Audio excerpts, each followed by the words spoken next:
의외로 매부리코를 가진 분들이 많습니다. 그 중에는 선천적으로, 유전적으로 매부리코인 분들도 있고 외상에 의해 후천적으로 매부리코를 얻게 된 분들도 있죠. 코끝이 떨어져서 매부리코처럼 보이는 분들도 있습니다. 그렇다면 이런 매부리코 반드시 갈아 없애야만 예쁜 코를 가질 수 있을까요?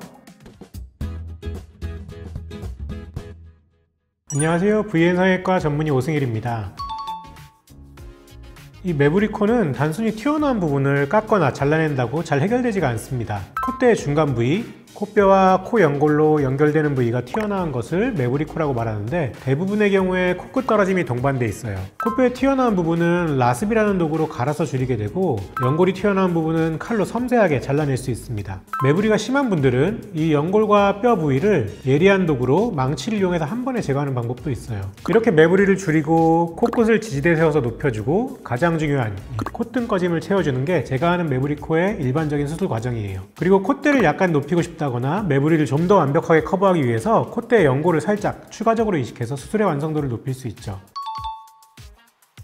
가끔 깎기만 해도 되는 경우도 있죠. 근데 생각보다 매부리는 뼈와 연골이 굉장히 얇은 부위라서 통상적으로 2mm 정도만 줄일 수 있어요. 제가 코 상담할 때는 의학사진을 가지고 포토샵을 해서 가상성형을 하고 있는데 그 부위를 2mm 정도 줄이면 물론 약간은 나아지지만 매부리를 완전히 감출 수 없어요. 그보다 더 많이 깎아내려면 오픈 루프 디포미티라는 우리말로 하면 열린 지붕 변형 정도가 되겠네요. 매부리코에 코뼈가 없어지면서 납작해지게 되죠. 그러면 이제 절골술로 다시 뼈를 모아서 지붕을 닫아줘야 되는데 수술이 점점 커지죠. 그렇게 닫아놓은 뼈가 그대로 있지 않고 다시 제자리로 돌아가 벌어지는 일도 생길 수 있습니다. 그리고 매부리를 많이 깎은 곳이 울퉁불퉁해지면 다시 실리콘으로 덮어야 되는 경우도 있죠. 아니면 자가진피나 기증진피로 넣을 수 있지만 아시다시피 진피는 흡수가 많이 되기 때문에 시간이 지나면서 울퉁불퉁한 매부리 제거 자리가 그대로 드러날 수도 있어요. 말이 좀 길어졌는데 매부리코를 살짝 깎기만 해도 되는 경우는 코끝이 오똑하게 서 있어서 전체적인 룸라인이 괜찮은 경우예요. 이런 경우는 코끝을 안 들이고도 매부리만 살짝 깎아서 라인이 좀 더 매끄러지는 효과를 물론 볼 수 있겠죠. 근데 사실 이렇게 코끝이 오똑하고 매부리만 살짝 튀어나온 분들은 보통 성형외과에 잘 오질 않습니다. 자기 코가 매부리코라고 생각도 안 하실 거예요.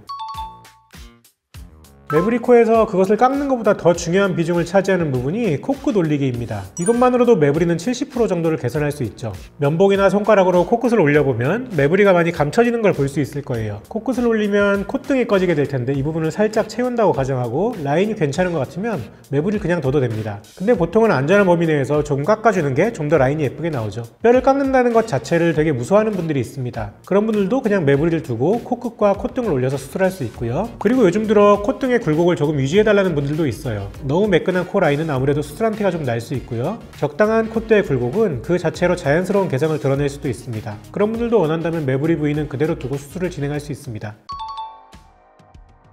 실리콘으로 매부리 덮는 것은 제가 별로 좋아하는 방법은 아니긴 한데 매부리 부위를 완벽히 제거하기 어려운 경우가 있습니다. 안전한 범위 안에서 줄이고 코끝과 콧등을 올려서 커버하는 게 가장 좋고요. 매부리가 약간 남았는데 만약 콧대를 높일 목적도 있다 그러면 실리콘 보형물의 사용이 도움이 됩니다. 보형물을 조각할 때 매부리 부위를 좀 더 얇게 조각하면 매부리를 좀 더 완벽히 감출 수 있죠. 그런데 사실 매부리 코로 상담 오시는 분들 중에 대부분은 콧대가 낮지가 않습니다. 코 중간 부위가 툭 튀어나와 있는데 코가 많이 낮은 분들은 잘 없습니다.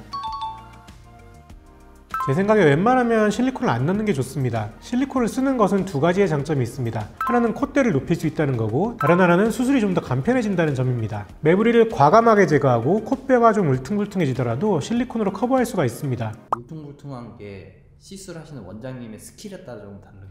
많이 깎으면 어쩔 수 없이 좀 울퉁불퉁해져요. 그 뼈와 연골의 두께 안에서 깎아내는 게 제일 좋고 조심히 깎아내야 되죠. 그리고 매부리 수술을 할 때 코끝을 올리면 콧등이 좀 더 꺼져 보이는데 이 부분도 무보형물 수술에서는 연골로 채워야 해서 시간도 많이 들고 좀 까다로운 과정이지만 만약 실리콘 보형물을 쓰게 되면 콧대에서 콧등까지 한 번에 좀 더 수월하게 라인을 만들 수 있어요. 이것 말고는 다른 건 다 단점이 되겠죠. 이물질이 들어간다는 점, 염증이나 구축 같은 실리콘 부작용의 가능성이 어느 정도 생기는 점, 그리고 코를 작게 하고 싶은 분들이 오히려 코가 너무 높아지거나 커지는 일이 생길 수도 있어요. 그리고 콧대를 높이면 필연적으로 코가 약간 길어 보이는 현상이 따라오게 됩니다. 제가 추천드리고 선호하는 방법은 무보형물 코 성형입니다. 매부리 코는 가급적 가급적이면 뚜껑이 열리지 않을 정도로만 줄이고 콧끝과 콧등을 올려서 매부리를 교정하는 것이 좋습니다. 만약 콧대를 약간 더 올리고 싶거나 남은 매부리를 좀 더 감출 필요가 있을 때는 실리콘 보형물보다는 자가연고를 넣어서 콧대의 높이를 1~2mm 정도 높여주는 게 도움이 됩니다. 여기서 말하는 자가연골은 어떤 재료예요? 귀연골 제일 많이 쓰고요. 그리고 뭐 자가늑연골 쓰는 수술할 때는 자가늑연골 입자 쓸 수 있습니다. 물론 비중격이 큰 분들은 비중격연골 남으면 그거 넣을 수 있고요. 제가 무보형물 수술할 때 종종 쓰는 방법입니다.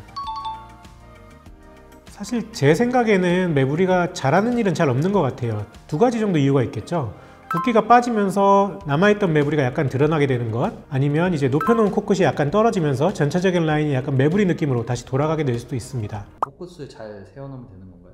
코끝을 잘 세워놓고 매부리를 잘 깎아놓고, 매부리코는 적절한 목표와 수술 계획을 세운다면 자가연골로 충분히 개선할 수 있는 부분입니다. 불필요한 실리콘 보형물의 사용은 처음 본인이 생각했던 목적과 다른 방향의 수술로 흘러갈 수 있기 때문에 무보형물 코 수술을 선택하는 게 좀 더 안전한 선택일 수 있습니다. 이상 VN성형외과 전문의 오승일 원장이었습니다. 감사합니다.